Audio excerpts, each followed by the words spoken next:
Joking.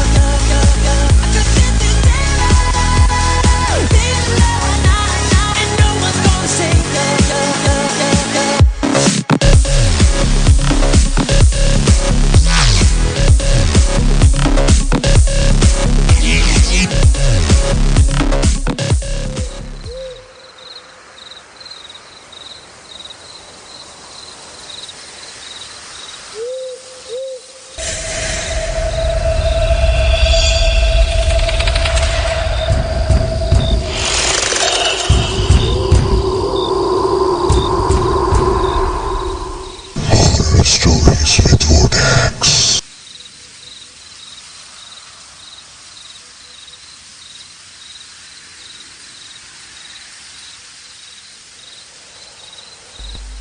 Good evening, Assalamu alaikum. This is RJ Vortex live from Pakistani chat rooms, and I hope everyone is doing fine and doing good as well.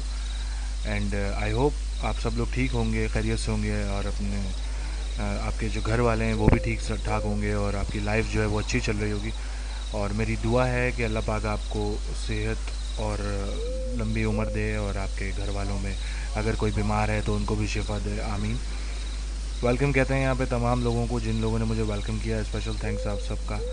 और इससे पहले भी हमने एक horror show किया था, और अगर आप लोगों के पास ऐसी कोई स्टोरीज़ मौजूद हैं जो आप लोग हमसे शेयर करना चाहते हैं तो वो मुझसे शेयर कर सकते हैं, और अपने ऑडियो लॉग्स भी मुझे भेज सकते हैं, और साथ में आप लोग जो है लिख कर भी मुझे भेज सकते हैं। तो हम उसको जो है अपने शो में शामिल करेंगे और आपकी स्टोरीज़ को भी ऑन एयर करेंगे। सबसे पहले देखते हैं हमारे साथ कौन कौन लोग मौजूद हैं जो हमारे साथ सुनने के लिए आए हैं आज के शो को। उसमें मैं वेलकम करना चाहूँगा रूट को, और उसके बाद जो है मैना हमारे साथ मौजूद है, इनको वेलकम कहते हैं। हाटी हमारे साथ आ गए हैं, इनको वेलकम कहते हैं। ट्रू लायर हमारे साथ मौजूद है, इनको वेलकम कहते हैं। ब्रावो हमारे साथ है, इनको वेलकम करते हैं। ब्रोकन हार्ट हमारे साथ है, इनको वेलकम कहते हैं। दिलजी ने हमें ज्वाइन किया है, इनको वेलकम कहते हैं। हार्ट बीट हमारे साथ है, इनको वेलकम करते हैं। लापरवाह हमारे साथ है, इनको वेलकम कहते हैं। मान को वेलकम कहते हैं। मनवा को वेलकम करते हैं। नवाल को वेलकम करते हैं। नोनिक हमारे साथ हैं, नोनिक को वेलकम करते हैं। नॉर्मा हमारे साथ मौजूद है, नॉर्मा को वेलकम करते हैं। आरजी को वेलकम कहते हैं। इसके अलावा सैम को वेलकम करते हैं। स्लबर डी गुलियन को वेलकम करते हैं। इसके अलावा स्वीटी को वेलकम करते हैं हमारे साथ मिलके, जो हमारे साथ इस वक्त मौजूद हैं और हमें सुनने के लिए यहाँ पे आए हैं। तो आज की जो स्टोरीज़ है वो आई होप कि जो प्रीवियस हमारा एपिसोड गया था उसी की तरह अच्छी ही होंगी और आप लोगों को पसंद आएंगी, मैं ऐसी उम्मीद करता हूँ। और मुझसे पहले आरजे माहिया शो करेंगी, थैंक यू सो मच, और बहुत ही अच्छा शो उन्होंने किया। और गुड लक है आप सब लोगों को जो लोग शो करते हैं बीसीआर पर। चलते हैं हमारी स्टोरी की तरफ और देखते हैं आज कौन सी स्टोरीज़ हमारा वेट कर रही हैं।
ये स्टोरी जो है हमें हमारी एक सब्सक्राइबर ने शेयर की है, लेकिन उन्होंने अपना नाम मेंशन नहीं किया है। चलते हैं इनकी स्टोरी इन्हीं की लिखी हुई सुनते हैं। अस्सलाम वालेकुम वर्टिक्स भाई, कैसे हैं आप? उम्मीद करती हूँ कि आप खैरियत से होंगे। मैं आपकी सारी स्टोरी सुनती हूँ। मेरे साथ भी एक ऐसा वाक़या पेश आया था जो मैं आपके साथ शेयर करना चाहती हूँ। अगर स्टोरी आपको अच्छी लगे तो अपने लिसनर्स के साथ ज़रूर शेयर कीजिएगा। मैं सऊदी अरब के शहर रियाद में रहती थी और वहीं पर बड़ी भी हुई हूँ। तो हमारे वहाँ पर जो स्कूल था वो पहले एक महल था, जिससे बाद में स्कूल बना दिया गया था। ये वाक़या सन 2013 का है। मैं स्कूल गई और ब्रेक के बाद हमारी कंप्यूटर क्लास हुई। हमारी कंप्यूटर क्लास बेसमेंट में बनी हुई थी और इसके ऊपर बिल्डिंग थी और वहाँ पर जाना भी अलाउ नहीं था। डिसिप्लिन इंचार्ज वहाँ पर किसी को जाने नहीं देती थी। हम लोग नहीं जानते थे इसकी क्या वजह है। विदाउट परमिशन वहाँ पर कोई नहीं जा सकता था, लेकिन सब सोचते बहुत थे कि आखिर वहाँ क्या है और जाना क्यों मना है। जिनकी क्लास होती थी बस वही स्टूडेंट्स जाते थे। उस दिन ब्रेक के बाद हमारी क्लास थी। मैं और मेरे दो फ्रेंड्स और हम तीनों थोड़ा जल्दी वहाँ चले गए थे। वहाँ पर सीढ़ियाँ थीं और सीढ़ियाँ उतर कर लेफ़्ट साइड पर एक डोर हुआ करता था और वहाँ पर एक लंबा सा हॉल था। राइट साइड पर एक छोटा सा हॉल था और उसके बाद साथ ही एक क्लास थी। और वहाँ से अगर आप सीधा चले जाएं लंबी सी गली में, वहाँ पर एक और हॉल था और इसके लेफ़्ट साइड पर एक रूम था और वहाँ पर जाना अलाउ नहीं था। हम तीनों फ्रेंड्स अकेले थे और हमारा आपस में चैलेंज भी हो गया था। मुझे ऐसे ही मस्ती सूझी हुई थी। मैंने अपनी फ्रेंड्स को बोला कि अगर तुम लोगों में हिम्मत है तो वहाँ जाकर दिखाओ। तो ये बात सुनकर मेरे फ्रेंड्स मेरा मजाक उड़ाने लगे और उन्होंने कहा कि अगर तुम इतनी बहादुर हो तो तुम खुद क्यों नहीं चली जाती वहाँ पर। और अगर मैं आपको अपने बारे में बताऊँ तो मैं बिल्कुल भी डरने वाली लड़की नहीं थी और मैंने जिन्नात वगैरह पर बिल्कुल भी यकीन नहीं करती थी। मैं सोचती थी लोग ऐसे ही बातें करते हैं, ये जिन्नात वगैरह कुछ भी नहीं होते, ये सिर्फ मूवी वगैरह में दिखाए जाते हैं बस।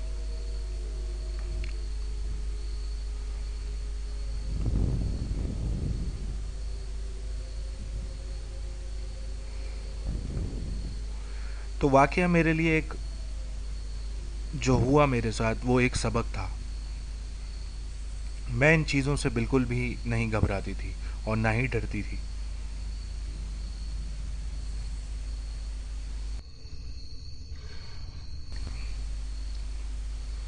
मुझे अंधेरे से डर नहीं लगता था। मैं ज़्यादातर अंधेरे में ही रहती हूँ। मुझे रोशनी में बिल्कुल भी पसंद नहीं है। तो मैं अकेली वहाँ पर चली गई। लेफ़्ट साइड पर ग्लास थी और डोर के राइट और लेफ़्ट पर शीशे का गिलास लगा हुआ था।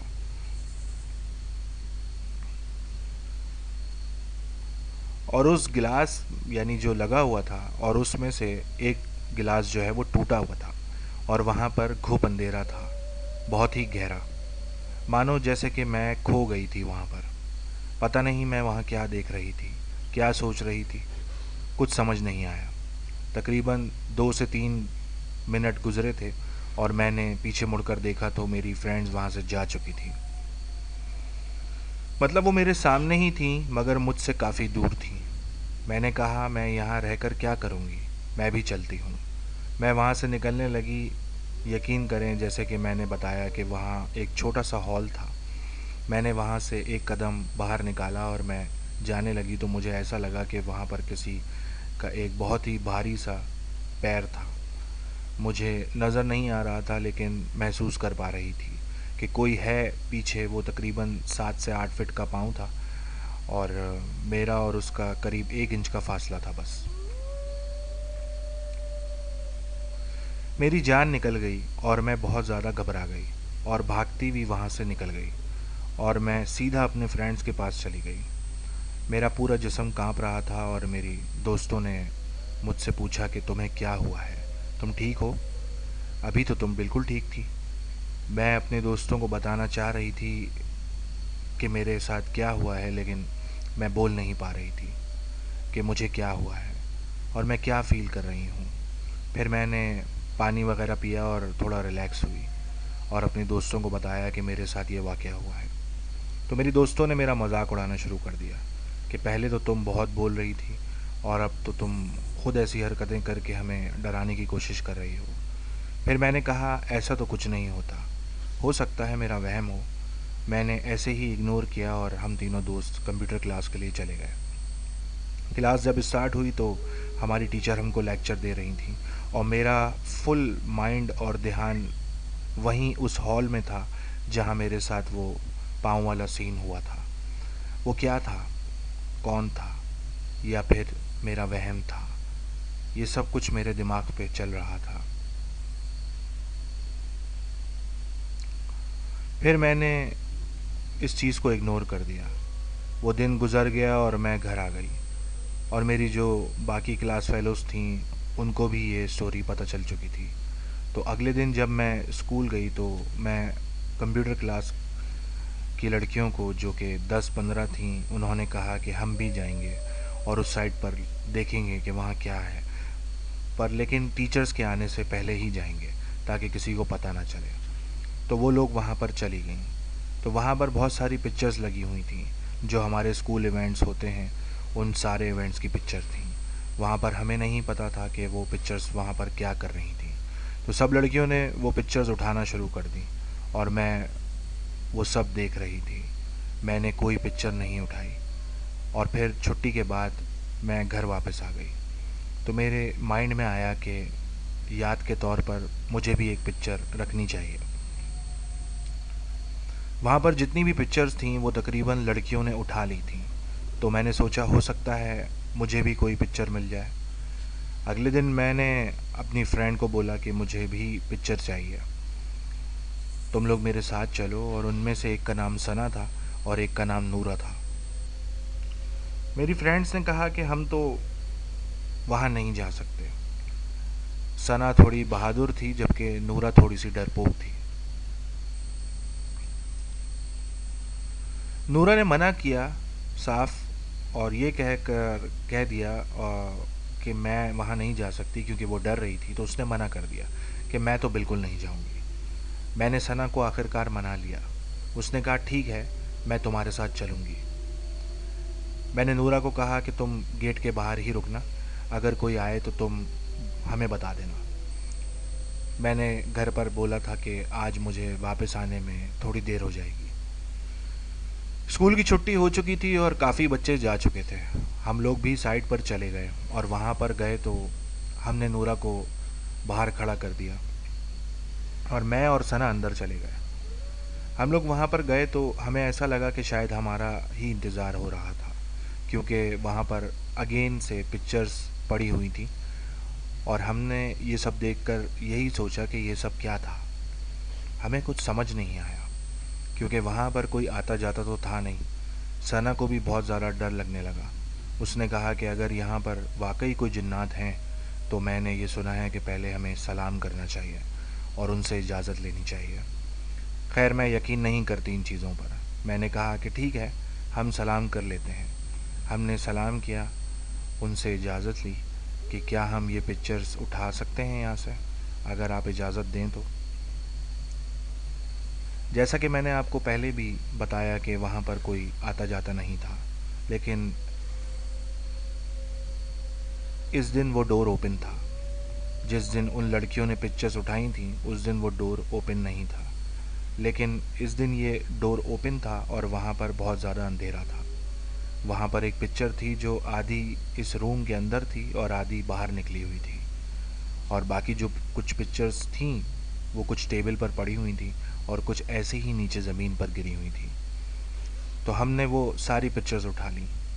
तो जैसा कि मैंने आपको बताया कि जो पिक्चर आधी अंदर थी और आधी बाहर, मैंने सना से कहा कि तुम ये पिक्चर उठाओ। उसने कहा कि मुझे तो डर लग रहा है, मैं नहीं उठाऊंगी, तुम उठा लो। तो मुझे भी खौफ आने लगा। मैंने कहा कि चलो ठीक है, रहने दो, इसको नहीं उठाते और चलते हैं यहाँ से। और हम भाग के वहाँ से बाहर निकल आए और फिर मैं घर आ गई। मैंने घर आकर जब सारी पिक्चर्स देखी तो उनमें से एक पिक्चर थी जिसमें एक लड़की थी। वो बहुत ही अजीब थी, मतलब उसका फेस बहुत ज़्यादा डरावना था। मैंने अपनी अम्मी को भी वो पिक्चर दिखाई तो उन्होंने भी कहा कि हाँ, देखने में काफ़ी अजीब लग रहा है। तो पूछा कि ये तुम किसकी पिक्चर लेकर आई हो? मैंने कहा कि कुछ नहीं अम्मी, मेरी फ्रेंड थी, मैं उसकी पिक्चर लाई हूँ। मैंने अपनी अम्मी को कुछ नहीं बताया।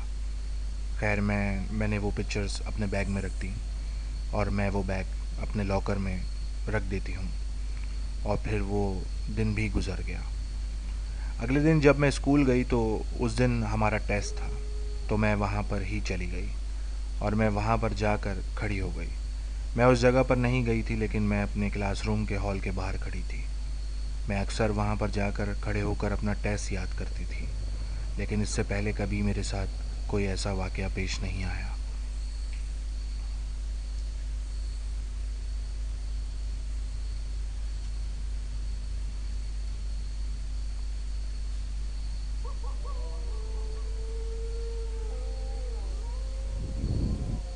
लेकिन जब से मैंने वो सब पिक्चर्स उठाई थी,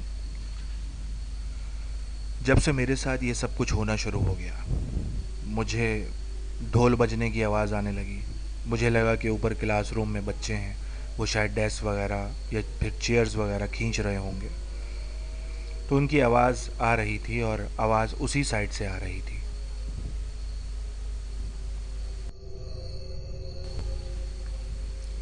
लेकिन मैंने इग्नोर कर दिया और फिर आहिस्ता आहिस्ता वो आवाज़ बढ़ती गई। ऐसा लग रहा था जैसे कोई ढोल बजा रहा है, जैसे कोई डेस्क पर हाथ मार रहा हो, मुक्के मार रहा हो। खैर मैंने इग्नोर किया और अपना टेस्ट याद करने में लग गई। थोड़ी देर गुजरी और फिर वहाँ हवा का एक झोंका सा आया। मैंने इस चीज़ को नोट किया लेकिन फिर इग्नोर कर दिया। लेकिन फिर जब मैं दोबारा गौर किया तो वो हवा का झोंका मेरी तरफ ही आ रहा था।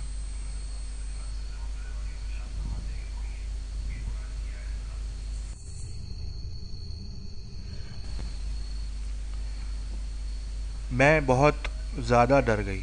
मैंने बुक वहीं पर फेंकी और सीढ़ियों से चढ़कर ऊपर गई। मेरा दिल बहुत ज़्यादा डर गया कि वो क्या चीज़ थी जो हवा के झोंके की तरह मेरे पास आई है, और बाकायदा इसकी आवाज़ भी थी। मेरी फ्रेंड्स ने कहा कि क्या हुआ।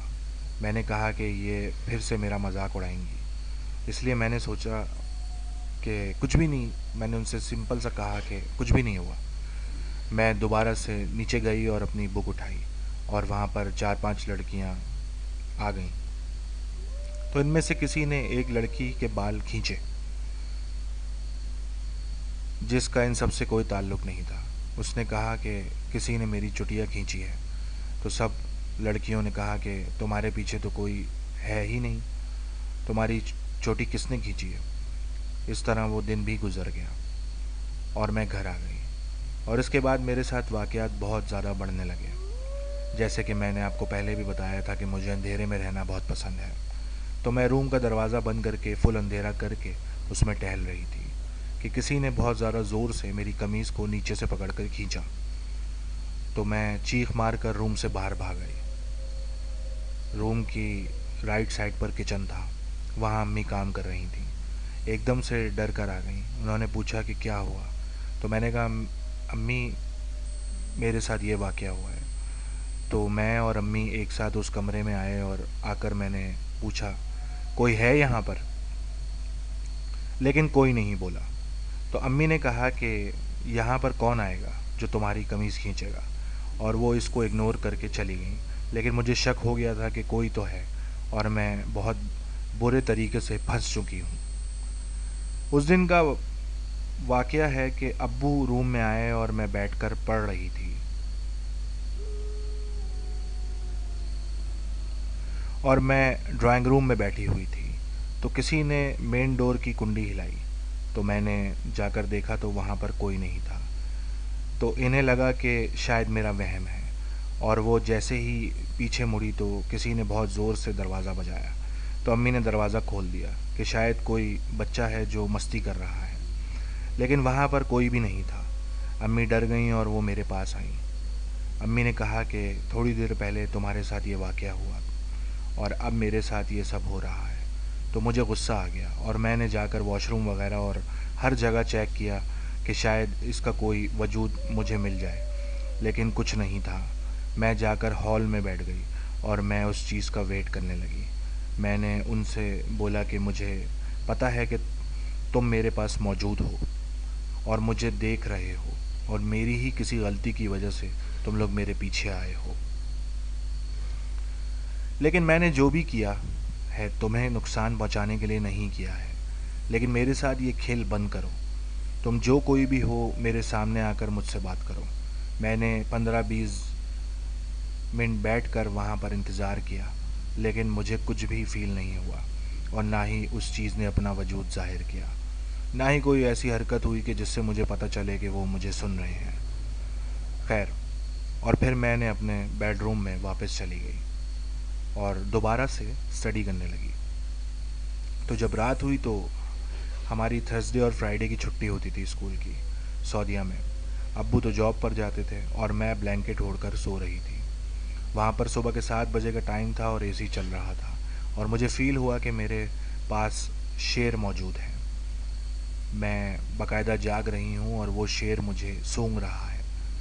मेरा दिमाग उस टाइम बिल्कुल बंद हो चुका था और मुझे ऐसा लग रहा था जैसे मेरी मौत आ चुकी है। वो मुझे सूंघ रहा है और मैं उसकी सांसें तक महसूस कर रही हूँ। फिर मैंने अपने दिमाग पर काबू पाया और अपने आप से कहा कि तुम शहर में रहती हो, यहाँ शेर कहाँ से आएगा।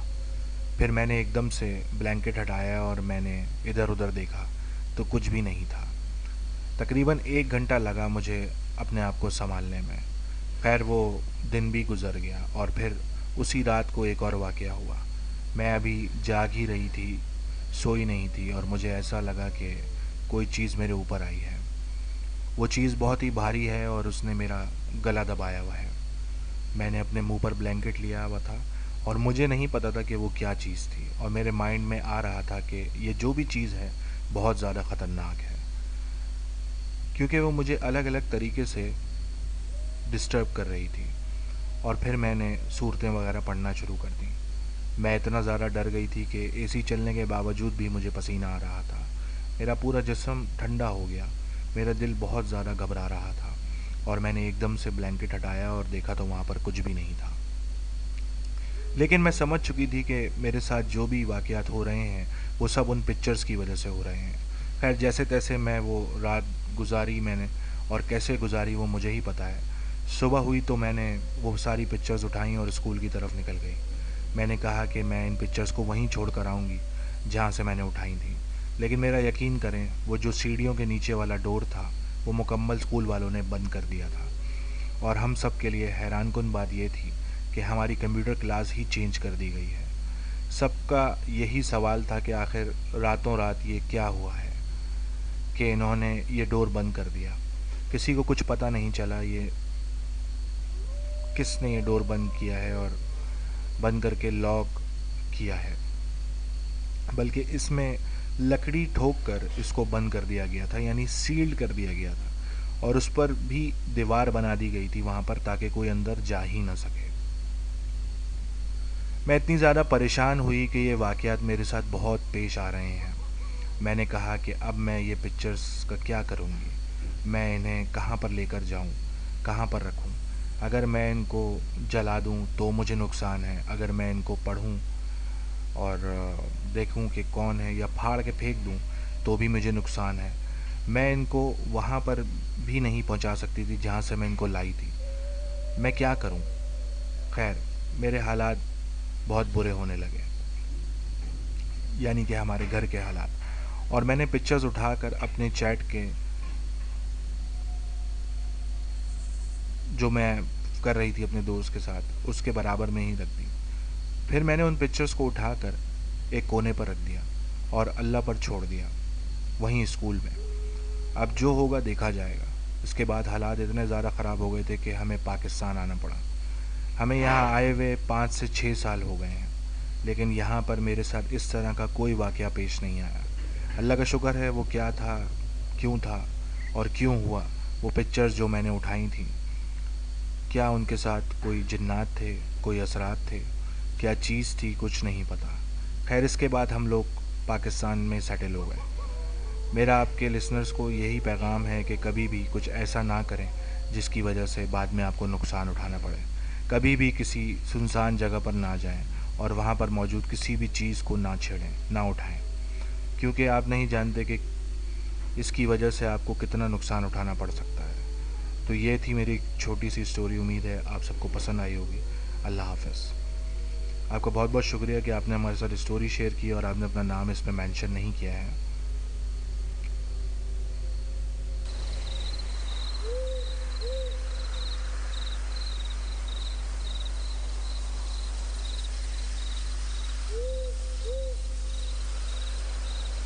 ऑलराइट, वेलकम करते हैं मिडनाइट हॉरर स्टोरीज़ में आप सबको, और उम्मीद करते हैं आप लोगों को स्टोरी पसंद आई होगी।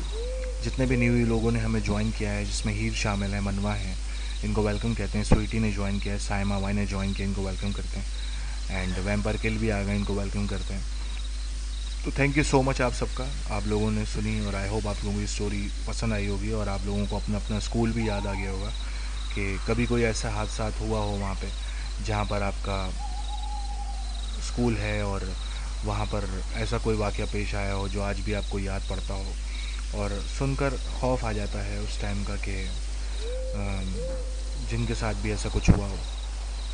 मैं दुआ करता हूँ कि ऐसा कोई भी वाक़या आप लोगों के साथ पेश ना आए।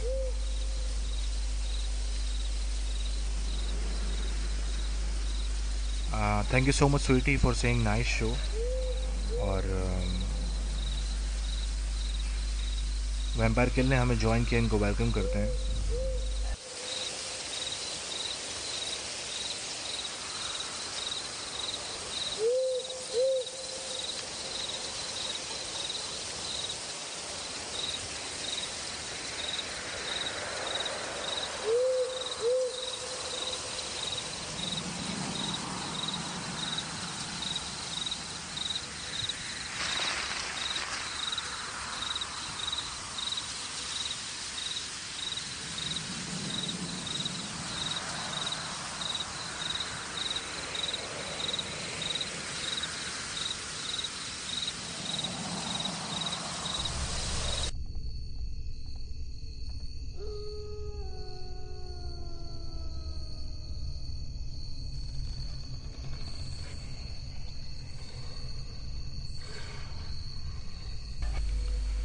तो ये थी एक स्टोरी जो कि सऊदीया में उन लड़की के साथ जो थी वो पेश आई थी, और वहाँ पर उनके साथ ऐसा वाक़या हुआ। उनके स्कूल में ही कुछ ऐसा सीन था जिसकी वजह से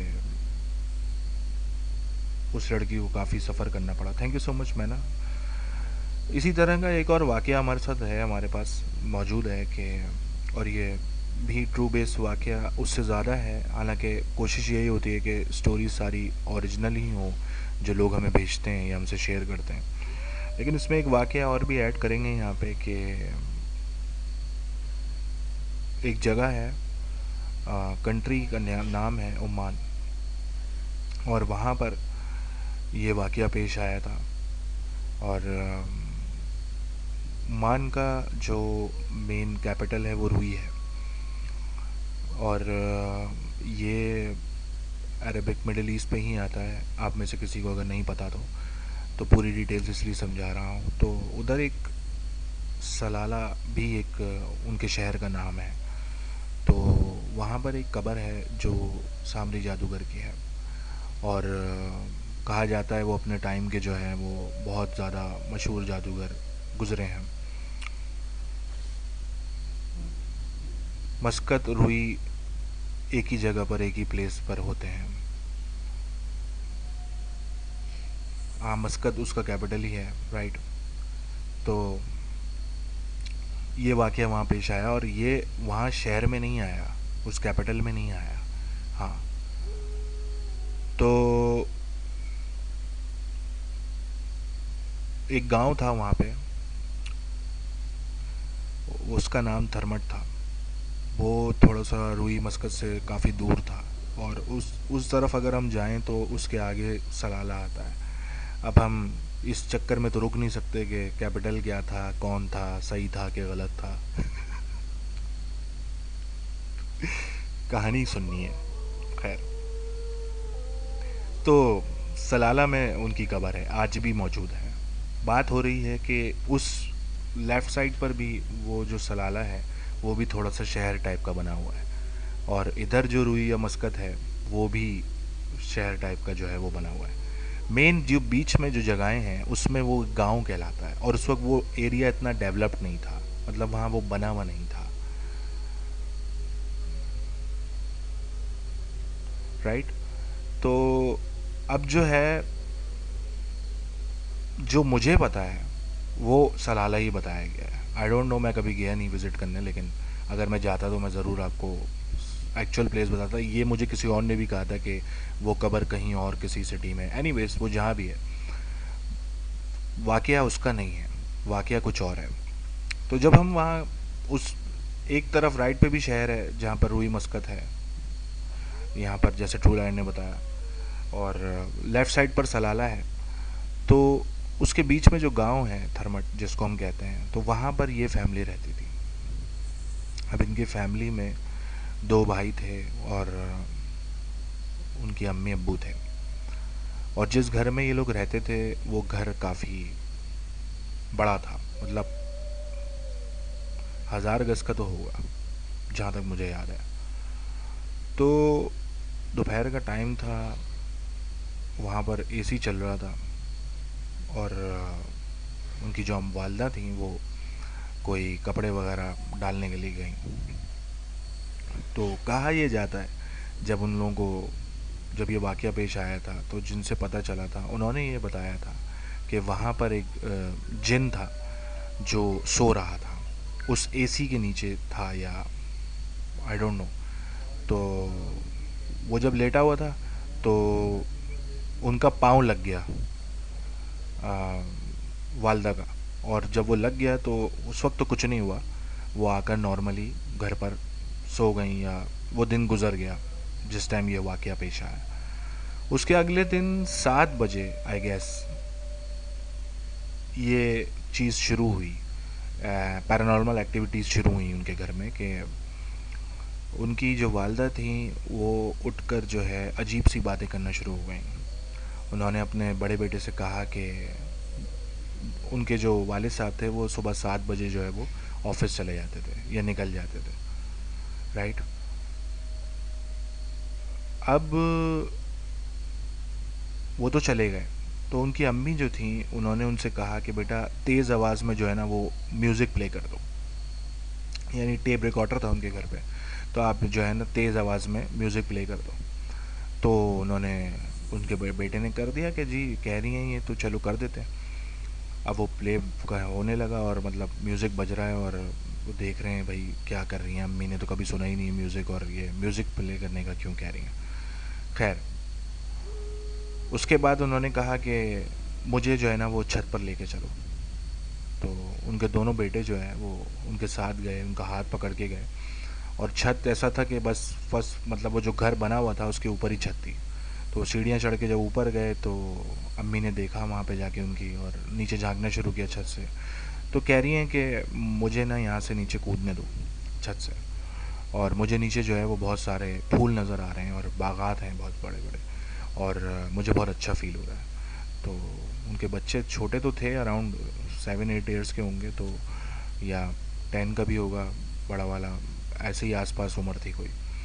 तो उन्होंने हाथ पकड़ के कहा कि नहीं अम्मी, यहाँ से आप नीचे नहीं कूदेंगी, और यहाँ पर नीचे कुछ भी नहीं है। और वो कह रही है कि नहीं देखो बेटा, मुझे फूल नज़र आ रहे हैं नीचे, इतने सारे बागात हैं, मैं जा रही हूँ, मुझे जाने दो। मतलब वो जो भी चीज़ उनके ऊपर आ गई थी, जो पोजेस जिस जिन ने उनको किया था, वो उनको लेकर नीचे कूदना चाह रही थी छत से, या तो कोई नुकसान पहुंचाना चाह रही थी। और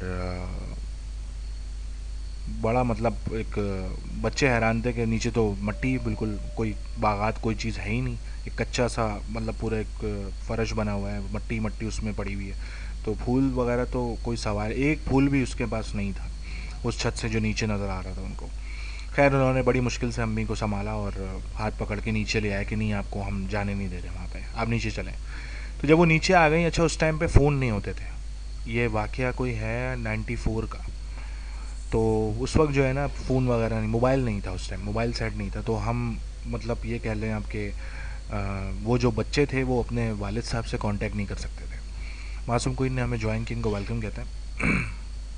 तो वो किसी भी हाल में किसी से भी कांटेक्ट नहीं कर सकते थे। इन एनी हाउ उस घर में इतना बड़ा घर था, और उस बच्चे ने जो है वहाँ पर उसके बड़े बेटे ने खरगोश पाला हुआ था, और वो दो बेटे और उनकी अम्मी, और इस तरह के हालात और उन सिचुएशन में कांटेक्ट ना करना। तो होता ये था कि उनके वालिद साहब जो है वो 7 बजे जॉब पे जाते थे, 2 बजे वो वापस आते थे।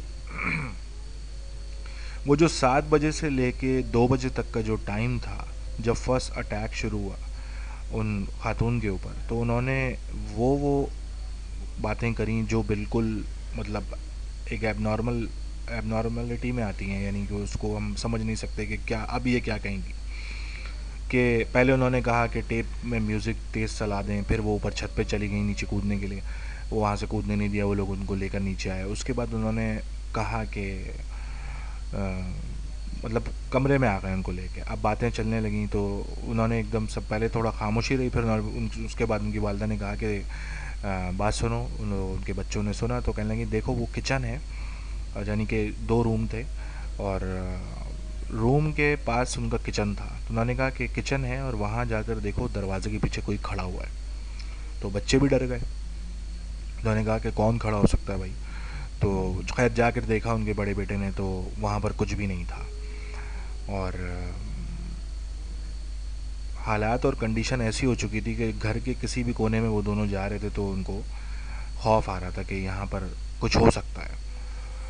एनीवेज, जब हालात बाहर निकलने लगे उनके हाथ से तो वो काफ़ी परेशान थे। तो उनमें से जो छोटा वाला था वो मम्मी को संभाल रहा था, बड़ा वाला जो था वो बाहर देख रहा था कि गार्डन में कोई चीज़ ऐसी तो नहीं है जिसकी वजह से ये सब कुछ हो रहा है।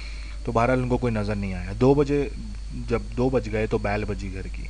तो उनके बाबा जो है वो घर आए और उन्होंने आकर उनसे कहा कि क्या हुआ बेटा। तो उन्होंने भागते हुए बताया अपने बाबा को कि अम्मी जो हैं वो ऐसा ऐसा कर रही हैं, और उन्होंने वो मतलब नॉर्मल नहीं है इस वक्त। तो बाबा समझे ऐसे ही कह रहे होंगे ये। खैर बाबा अंदर गए तो वहाँ पर जब देखा तो वाकई हालत बहुत बुरी थी। उनको ऐसा ऐसा समझ आना शुरू हुआ कि ये तो नॉर्मल नहीं है, और अजीबो गरीब हरकतें हो रही हैं, और ये जो बातें कर रही हैं वो भी नॉर्मल नहीं है। तो उन्होंने किसी को बुलाया घर पे, कोई आलिम थे उन वहाँ के। अच्छा, अमूमन ये होता है मिडिल ईस्ट में ज़्यादा इतना ज़्यादा लोग नहीं होते जो ऐसे जिन भूतों से मुकाबला कर सकें, उनको उतार सकें। तो वहाँ इतना ज़्यादा उसका रुझान भी नहीं था। अब शायद हो गया हो, लेकिन जितना हमारे पाकिस्तान में है उतना शायद वहाँ नहीं था। तो उस वो जो मौलाना है तो उन्होंने पढ़कर दम दुरूद किया, लेकिन वो जो भी चीज़ थी वो जाने का नाम नहीं ले रही थी। तो उन्होंने कहा कि बाहर आए तो उन्होंने कहा कि मतलब रूम में गए तो वहाँ अब्बू भी थे उनके साथ। तो पहले तो उन्होंने जब दम दुरूद पढ़ा तो कुछ चीखने की आवाज़ें आई कमरे से। तो हम लोग भी डर गए, यानी कि सुन के वो लोग के बच्चों ने कहा कि हम तो डर गए, और हम तो मतलब कुछ कह नहीं पा रहे थे बटे से। तो खैर जब आवाज़ें आने लगी तो वो थोड़ी देर बाद घबरा के बाहर आए वो, और उन्होंने कहा कि अब्बू से कहा उनके कि ये सिलसिला हमारे बस में नहीं है, हम इस चीज़ को सही नहीं कर सकते। और ये कहकर वो वहाँ से चले गए। मतलब उनके जहन में नहीं था ये। और बस उन्होंने इतना बताया कि वो जो भी चीज़ थी वो आपके बैक साइड पर जो है आपके घर के पास जो एसी लगा हुआ है उसके नीचे कुछ था, और वहाँ से ये चीज़ सिलसिला शुरू हुआ है, और वहाँ कोई सो रहा था तो पाँव लगा है या क्या हुआ है हमें नहीं पता। तो खैर अब जब एक रात तो गुजर गई, और अब्बू ने उनके बड़ा संभाला अपनी वाइफ को, और दोनों बच्चे भी जो है वो उनके सो गए। अगले दिन उठे तो फिर वही हरकत, और अब्बू ने जो है उनके वो छुट्टी ले ली ऑफिस से, क्योंकि उनको पता चल गया था कि कुछ ऐसा है जो नॉर्मल नहीं है घर में। तो उन्होंने क्या किया कि अगले दिन फिर किसी आलिम को बुलाया। तो उन्होंने जो है वो आकर देखा उनको, और उन्होंने भी दम दुरूद किया और पढ़ के फूका उन पे, लेकिन वो उनके काबू में नहीं आ रही थी जो भी चीज़ थी। और जब वो काबू में नहीं आ रही थी, और वो चीज़ जो है वो उसने बहुत ज़्यादा परेशान कर दिया था घर में। जो है वो चीखम पुकार, और बच्चे अलग डरे हुए हैं और ये क्या हो रहा है। और उनके जो मेहमान हैं वो भी आ रहे हैं, जो दोस्त थे उनके अब्बा के, वो भी सब पूछने आ रहे थे खैरियत, क्योंकि अब आहिस्ता आहिस्ता सबको पता चल रहा था कि भाई घर में जो है वो उनके हालत ठीक नहीं है, और इनकी अम्मी जो हैं वो इस कंडीशन में नहीं है, या कुछ मसला है उनके साथ। कोई चीज़ ऐसी है जो पीछा नहीं छोड़ी। एनीवेज, तो जब ये हुआ, वो आए तो उन्होंने देखा, तो उन्होंने भी दम दरूद किया, उन्होंने भी वही सीन गिरा जो पिछले वाले आलिम ने किया था, मगर वही चीखों पुकारन की आवाज़ें आ रही हैं घर से, और जो है वो अजीब सा एक माहौल था। वही चीखम पुकारों की आवाज़ें, और वो नॉर्मल नहीं हो रही हैं, और वो पढ़ भी रहे हैं, पानी भी उन पे दम करके उनको दे रहे हैं, और पानी छिड़क भी रहे हैं, लेकिन कोई फ़ायदा नहीं हुआ। तो वो बाहर आए घबराते हुए, जो आलिम साहब थे उनके बस से वो चीज़ बाहर थी।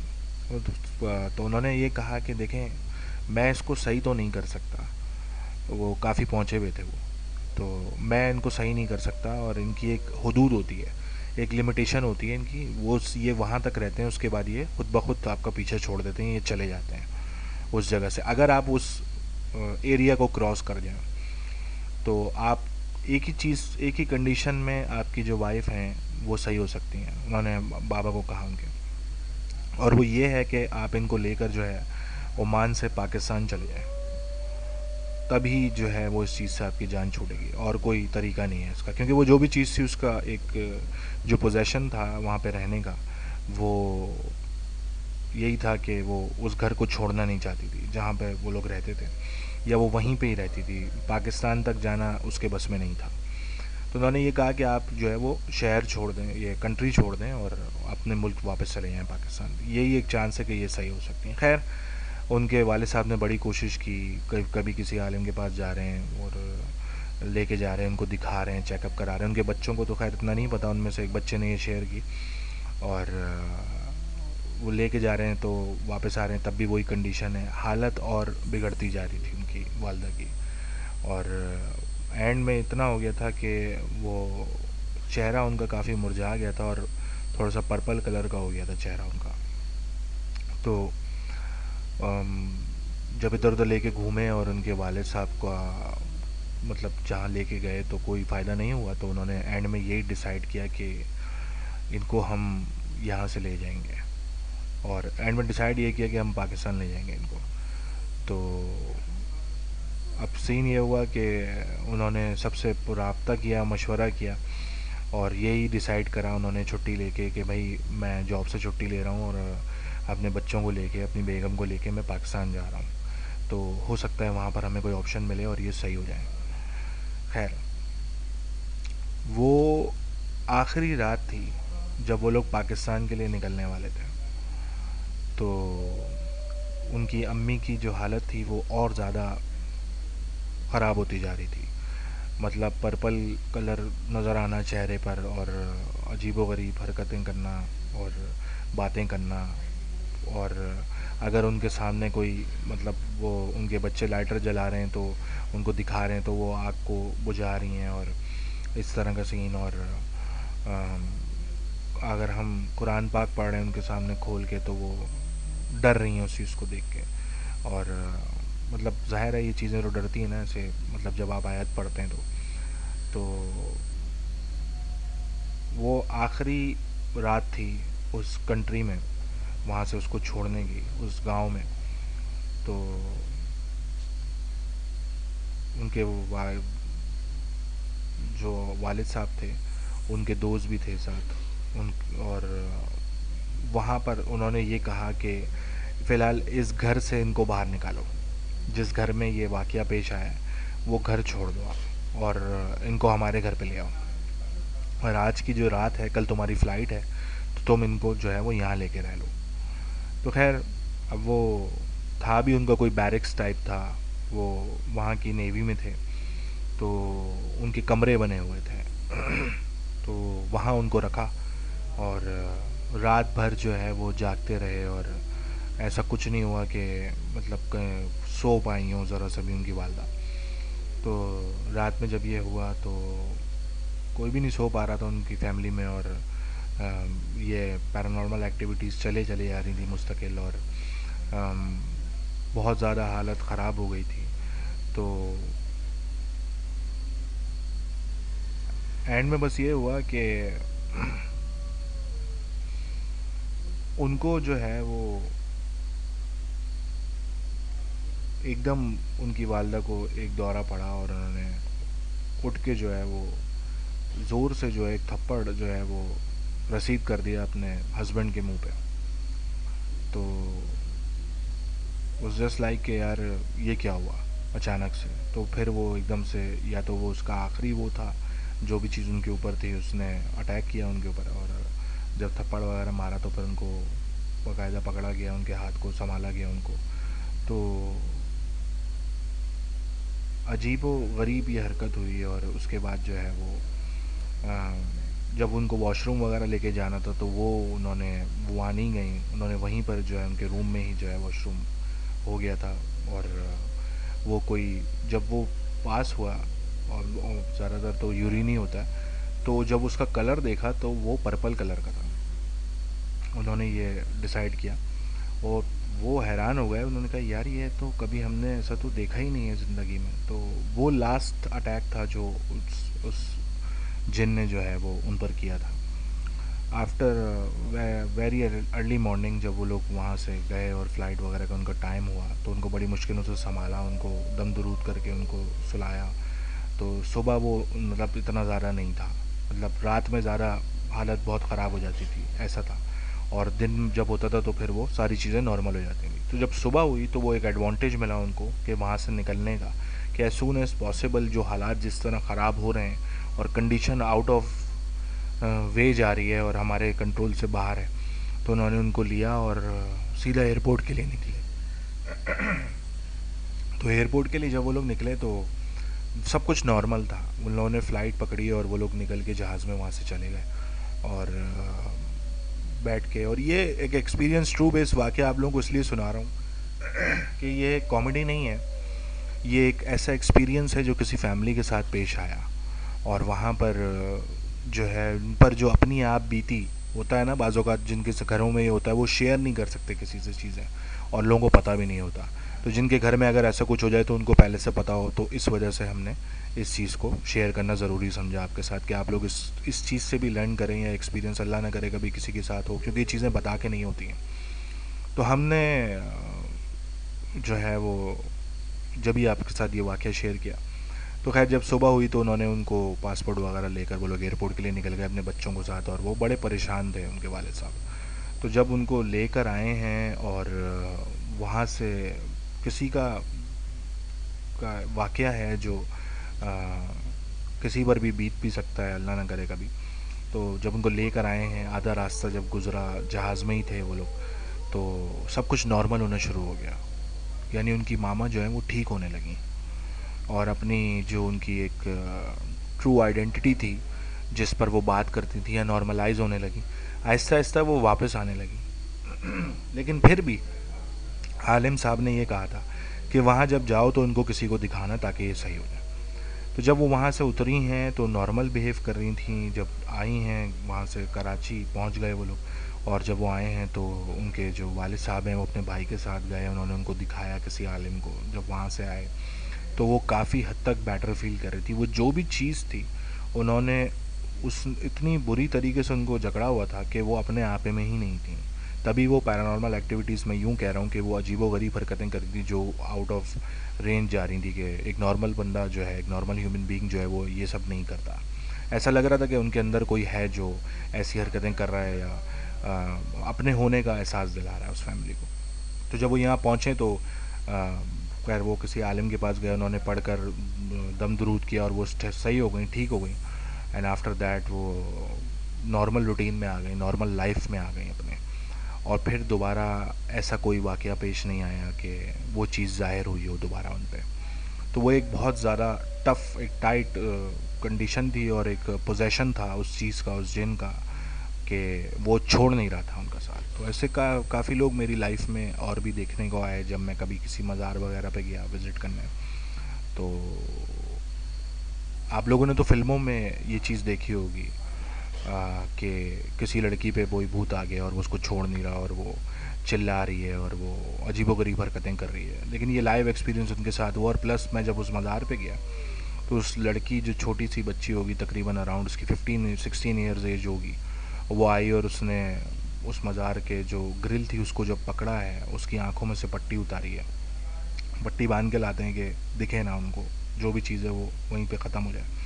उसने जब पकड़ा है उस पट्टी को और वो जिस तरह से चीखी है मुझे सीरियसली उस वक्त ऐसा फील हुआ कि जैसे मैं कोई मूवी देख रहा हूँ लाइव।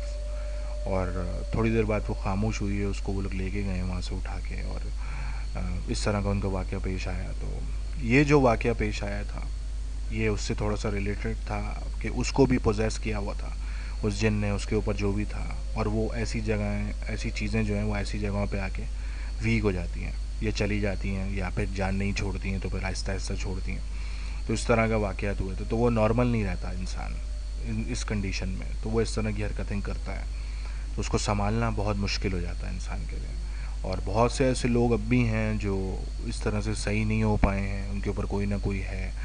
आप लोगों में से अगर कोई इस चीज़ को ट्रू बेस एक्सपीरियंस करना चाहता है इवेंट पे, तो आप किसी मज़ार में जाके देख सकते हैं कि कितने लोग, ऐसे लोग आते हैं जिनकी बेटियां, बच्चे इस तरह के पोजेस में आ गए होते हैं कि उनके ऊपर कोई आ गया होता है और उनको छोड़ नहीं रहा होता है, और वो अजीबोगरीब हरकतें कर रहे होते हैं। तो वो देख कर भी ऐसा फील होता है कि यार, मतलब रोंगटे खड़े हो जाते हैं। जो मेरा एक्सपीरियंस था वो मैं शेयर कर रहा हूँ। मासूम गुंज, वालेकुम अस्सलाम, मैं बिल्कुल ठीक हूँ, आप कैसी हैं? तो ये था वो वाक़या जो कि आप लोगों से शेयर किया, और ये मेरा ट्रू बेस एक्सपीरियंस था। और ये जो वाक़या था लास्ट वाला, ये मेरी ही फैमिली के साथ पेश आया था, जो आप लोगों के साथ शेयर करना था और आप लोगों को बताना था कि ऐसा भी होता है लाइफ में। हमने तो स्टोरी बुक या मूवीज़ में नहीं पढ़ा, बल्कि लाइव एक्सपीरियंस भी किया, इस चीज़ को देखा भी है। तो यही दुआ करता हूँ कि आप लोगों को अल्लाह पाक हमेशा इन चीज़ों से, इन बलाओं से महफूज रखे। और सुनने की हद तक तो ये चीज़ें बहुत अच्छी लगती हैं, लेकिन जिस पर बीतती है वो दर्द या वो चीज़ें उन्हीं को पता होता है जिन पर बीतता है वो वाक़या, या जिनके साथ जो भी पेश आता है। और बहुत सारे लोग, मैं कहूँगा, इन चीज़ों को बड़ा फ़नी वे में लेते हैं, लेकिन अगर वो कहीं जाएँ ऐसे वीराने में या कहाँ जहाँ कोई ऐसी चीज़ ना हो, तो बी सीरियस और वहाँ ना जाएं, ऐसी कोई हरकत ना करें जिससे आपको बाद में कोई और नुकसान उठाना पड़े, जैसे पहली स्टोरी में बताया गया था। Thank you so much Norma. तो आपको चोट लग गई, अल्लाह पाक आपको सेहत दे, आप और पट्टी वगैरह करें और अपना ख्याल रखें बहुत सारा। और मैं यही दुआ करूँगा कि आप में से किसी के साथ भी ये चीज़ें ना हों आपकी लाइफ में। दैट्स द ओनली थिंग मैं जो आपसे कहना चाहता हूँ। और अल्लाह पाक आप सबको अपने हिफ्ज़ अमान में रखें और ऐसी चीज़ों से बहुत दूर रखें। It's just a entertainment show, लेकिन ऐसी चीज़ें होती हैं लाइफ में जो आप लोगों से शेयर करना ज़रूरी होता है, क्योंकि आप लोग भी मेरी फैमिली जैसे हैं। जितने भी लिसनर्स हैं जो हमसे स्टोरी शेयर करते हैं, तो मेरा ये फ़र्ज़ है कि मैं आप तक वो चीज़ें पहुंचाऊं या आपको बताऊं जो मैंने रियल लाइफ में ख़ुद एक्सपीरियंस की हैं। तो अल्लाह पाक आप सबके पेरेंट्स को, आपको अपने ज़मान में रखे, आमीन, और ऐसी चीज़ों से दूर रखे। और ये चीज़ें आप लोगों को इसलिए बताई जाती हैं कि कहीं किसी वीराने में कहीं आप चले जाएं, कहीं भूले भटके किसी ऐसी जगह चले जाएं जो वहाँ पे चीज़ों का बसेरा हो, तो आपको देखकर ही वाइब्स आ जाती हैं कि वहाँ पर कोई है, तो आप वहाँ से दूर हट सकते हैं। वरना नॉर्मली किसी लोगों ने अगर ये चीज़ें ना सुनी हो तो उनको पता भी नहीं होता, और वो उनके शिकार में फंस जाते हैं जहाँ वो बैठ के उनका वेट कर रहे होते हैं। सो गाइस, अपना ख्याल रखें। This is the late night horror show with RJ Vortex and this episode. I hope आपको आज की स्टोरीज पसंद आई होंगी, और फिर मिलेंगे आपसे नेक्स्ट सैटरडे को 1 AM only on Pakistani chat rooms. और अपना बहुत सारा ख्याल रखिएगा और मुझे अपनी दुआओं में याद रखिएगा। और आरजे, ये बात सच है मगर है, हाँ ऐसे ही है। तो ऐसे ही हंसते रहें, खिलखिलाते रहें, मुस्कुराते रहें, और अपना बहुत सारा ख्याल रखें। मेरी दुआएं आपके साथ हैं। फिर मुलाकात होगी नेक्स्ट सैटरडे को 1 AM नई कहानियों के साथ। और अगर आप लोगों के पास भी कोई ऐसी कहानी है तो आप ऑडियो हमें सेंड कर सकते हैं, और अपनी जो कहानी है वो लिख कर भी हमें सेंड कर सकते हैं। तब तक के लिए मैं आप सबसे इजाज़त चाहता हूँ। Have a nice weekend guys. अल्लाह हाफिज़, take care, signing out from Pakistani chat rooms. Bye bye.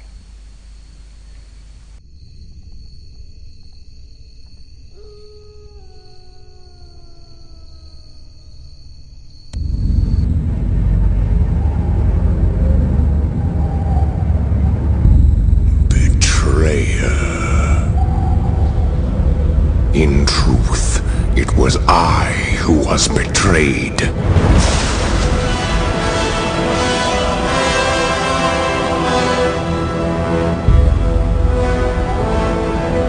Still I am hunted. Still I am hated. Now my blind I see what others cannot.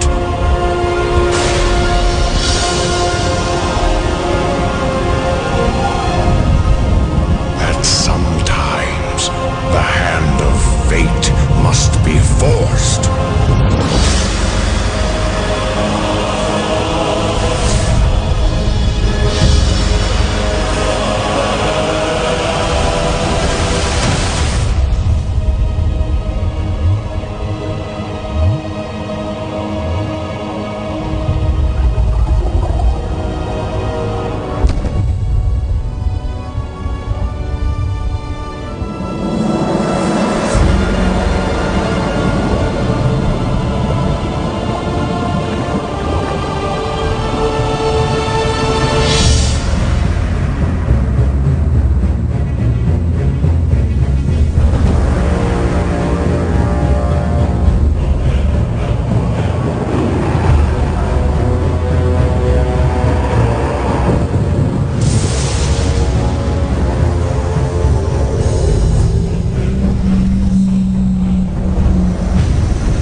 Unleash the tides of doom